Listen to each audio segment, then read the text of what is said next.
बीच बसी एक छोटी सी घाटी में एक सुंदर गांव था, सुखपुर।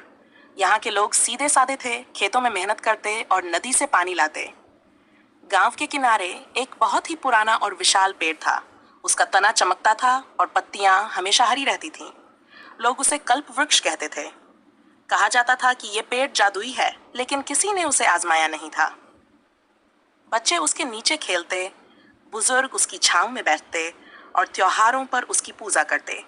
एक साल गांव पर संकट आ गया। बारिश नहीं हुई, नदी सूख गई और खेतों में अनाज उगना बंद हो गया। लोग भूखे रहने लगे, जानवर मरने लगे। तब गांव की बुजुर्ग दादी माँ ने सबको पेड़ के पास बुलाया।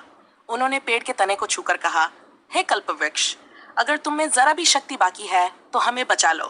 तभी पेड़ की टहनियां चमकने लगीं और एक धीमी गूंजती आवाज आई, तुम लोगों ने प्रकृति का सम्मान किया है, अब मैं तुम्हारी सहायता करूंगा।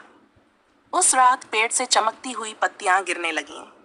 जहां जहां वे पत्तियां गिरी, वहां की जमीन उपजाऊ हो गई। लोगों ने आखिरी बचे बीज वहीं बो दिए।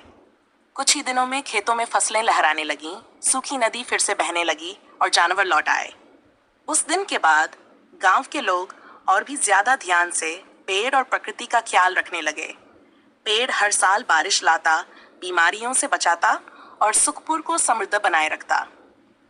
इस तरह एक जादुई पेड़ ने एक छोटे से गांव को बचाया, सिर्फ इसलिए क्योंकि उन्होंने प्रकृति का मान रखा।